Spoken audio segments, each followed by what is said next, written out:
force of the collision, the energy of impact, the arc of the ball. Hitting a baseball, part physics, part instinct. You see it, and you hit it. This is the sweet spot. Major League Baseball Productions presents Hitters on Hitting, finding the sweet spot. Works on his mechanics in a diligent way is Seattle's Edgar Martinez, one of the game's unheralded hitters. The man right here. He's the only guy the last 5 years to hit 320 and above. Every day I do the same routine. I try to stay with whatever has been working for me for all these years. And Edgar Martinez continues to just be unbelievable with that bat. Edgar tracks tennis balls. That is, he follows their path with his eyes and tries to read the numbers written on them. It's a great tool for hitting, I think, because to slow everything down at the plate. Here we see the ball coming maybe 100 and 150, and we face a pitcher can be throwing 90 plus and slow everything down a little bit. Edgar Martinez, he could hit at Christmas night with all the lights off.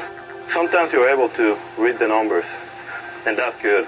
So that way I know that I'm improving. A company in Wheeling is helping the Cubs keep their eyes on the prize, or at least on the baseball, with a system called iTrac. Howard Sudbury gives us a closer look. The best Major League hitters have something in common: great razor-sharp vision. The Cubs are using a vision training system called iTrac, and here's how it works. Tennis balls marked with red and black numbers are fired at speeds up to 150 miles an hour. Hitters call out the color and number if they can. When the speed is slowed down, their eye can track the ball better. Now, as the ball's coming in, they can determine by that spin where the ball, in fact, is going to end up or where it's going to be heading to. It turns the machine up to about 130, 150 miles an hour, and then all of a sudden when he turns it down to 90 miles an hour, it looks like it's coming in a slow motion. Eric Molesky trains the Cubs, and he gave me a demonstration. You're supposed to follow the ball into the catcher's glove and call out the color and number. Red, 7. Nice.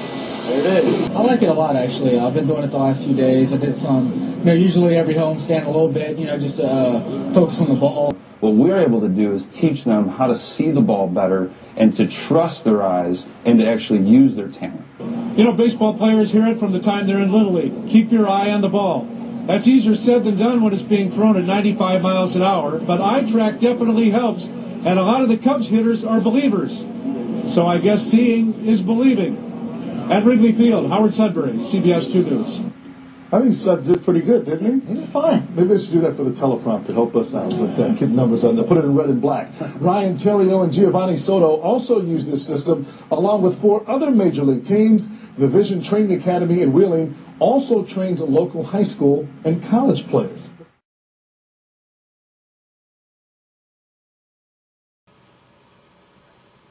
Now, I know it's the World Series, and I haven't lost my mind. I'm not playing at Wimbledon. But tennis balls during baseball, you're probably wondering, what is Harold up to now? Well, when Evan Longoria started off the postseason, boom, boom, back-to-back home runs, he was on fire. Matter of fact, he had 3 hits that day. Everybody was like, woo, Longoria, Longoria. Then he struggled, and they were worrying if the young man, the pressure was getting to him. So what did he do? He went back to the basics. He went and picked up his bat, and not just any old bat, but he picked up iTrac bat. Now you're wondering, red ball, black ball, they each have numbers on it. A red 3, a black 4, a red 4. So Evan hopped in the cage, and they shot the balls at him, and he's getting his eyes to where he can track the baseball better, and he can actually call out the color and the number at 140 miles an hour. Oh, like, come on, give me a break. Are you kidding me? So I'm here to check it out to see if it really works.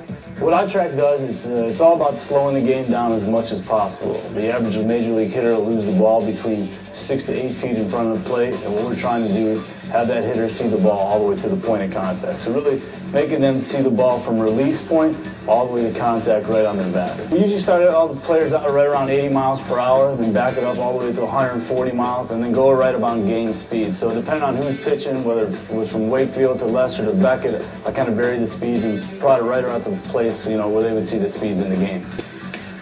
You never know exactly what's going to come out. Could be a straight fastball, could be a two-seamer, sometimes a knuckleball and a changeup, so it keeps it as game situational as possible. Carlos Pena and Evan Longoria are pretty solid at it.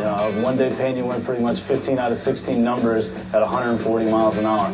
Longoria really started to come around, and he's been able to get numbers at high speeds, but he does it more calling out the colors and numbers, especially when he hits, which is more impressive than anything else, because not only are you hitting the ball, you're also calling the number and the color out at the same time. All you do is track the baseball. I remember Pete Rose used to say, look the ball into the glove. So we're going to track the baseball about 80 miles an hour, then we'll kick it up to about 140 miles an hour, and then I'll have him slow it back down after I've looked at the top speed and try to hit some and call out the color of the baseball. All right, here we go. Black, black, red, black, red, red. That's a ball. Okay, before I get cocky, now let's see if I can hit some. Black, red,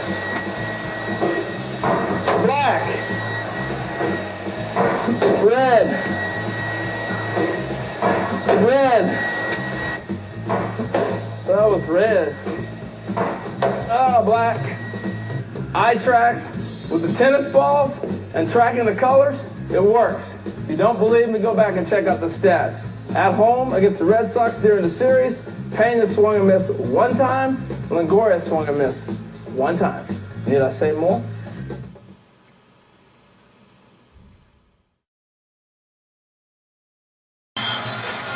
It's an 8-6 Rays lead. Bottom half of the fifth inning. I think Craig Sagers found out the secret to Evan Longoria's success tonight. Craig? Well, first of all, you mentioned the conversation with manager Joe Madden had, but after tonight, he took batting practice and went underneath in the cage, worked on a machine called the iTrac. Now, what it does is he throws tennis balls between 80 and 140 miles per hour. Longoria stood in the batting cage. He had to do three things. First of all, identify the color, then the number, and then third, the rotation. I asked him when he was done, how did that help him? He said, it slowed the game down for me. Anytime you can slow the game down as a manager, as a pitcher, or as a hitter, it's a good thing. Who's serving up those tennis balls at about 40? Andy Roddick? You also mentioned earlier in the night about the iTrac, where you watch these tennis balls, where you pick up the number and the color. How did that help you? You know what, it just helps with tracking and seeing pitches and being able to recognize pitches a little bit earlier. I do it whenever I have a chance when we're at home, and you know, it seems to be working for me. What a rookie year. Ever experienced anything like this before? Never have, Craig. It's been awesome. Elite athletes have to have their bodies in peak condition. Legs, arms, their back, their hearts, their core, to name a few areas. Now baseball and softball players are focusing part of their training on another group of muscles, their eyes, and they are looking at a facility in Wheeling to lead the way. Josh Mora has the story. So all this area right here is now where you're guessing. Because there is no room to guess in baseball, Eric Molesky is one of the most sought-after men in the game. He and his fellow instructors at Drive Performance in Wheeling train hitters in a unique way. They start with the eyes. Basically what happens is your brain can't process what your eyes can see when you're tracking a ball to a normal human being. So your eyes can actually move 344 miles an hour when you look from the pitcher all the way to home plate like a hitter has to do in a game, but you can't track something that quickly and your brain perceive it. But the brain can be trained, as many major league teams are finding out. Last season, the Drive team worked with the Cubs, the Mets, and the Indians, and individual players from other clubs. Their high-concept tools are tennis balls, adorned with a colored number, and shot out of a chute at a ridiculous 130 miles per hour. We go all the way up to 130.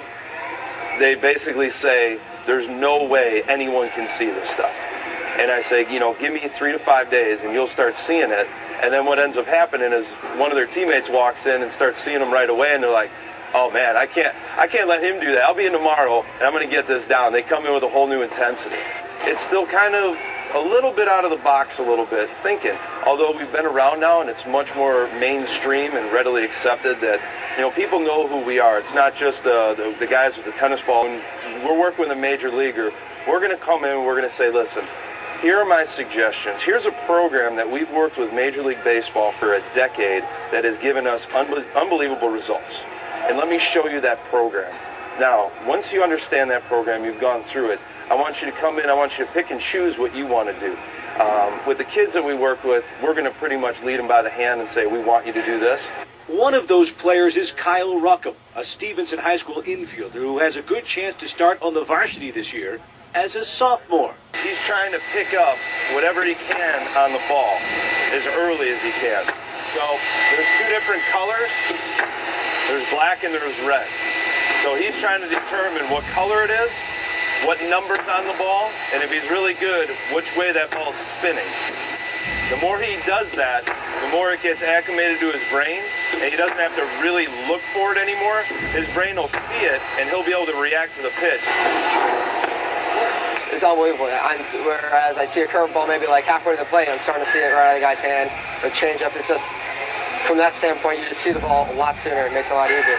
Now, I'm seeing these balls come in about 15 miles an hour slower than Kyle did, and I can barely identify the color of the number.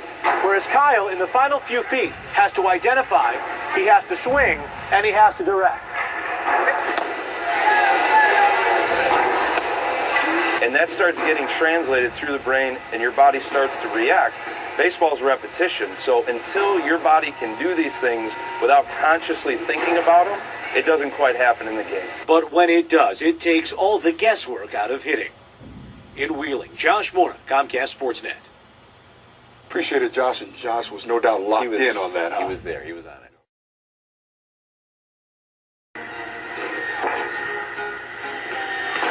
What color is the marking on this tennis ball? What number is written on this one?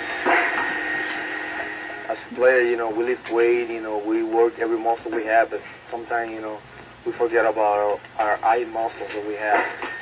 Your eyes are muscles too, and the quicker they can adjust to small objects or even numbers or colors, I think it has a very positive effect on training the eye. The players, they call it the tennis ball machine. With this machine, you know, you emphasize following it all the way in. You know, we do a bunt and drill where you try to watch it actually hit your bat and make contact. You're just training your eyes to do something that they can do. You just, for some reason, don't do it all the time. At times, Royal hitters swing at the tennis ball, but often they're just watching, training their eyes to pick up the colors and numbers on the balls, which are moving at speeds up to 150 miles per hour. Black 0. Red 9. I try to do a hit and drill where I try to pick up the colors as early as possible, and I'll swing it red and take black. One day we were just working out and looking around, and there's a bunch of red balls by me, and I go down by him, and there's a bunch of black balls. I said, oh, you're hitting red balls today, huh? The machine is set up under the stadium, just steps from the Royals dugout, so players can even use it during a game. This machine starts like at 80 miles per hour. What that does is, you know, because it starts at 80, go up to 150, and when it gets down to 80 again, it seems like it's throwing 40 miles per hour. Slows down the game for them and makes them more comfortable at the plate. Someone comfortable at the plate becomes a very dangerous hitter, and that's what I want. That's what I try to achieve.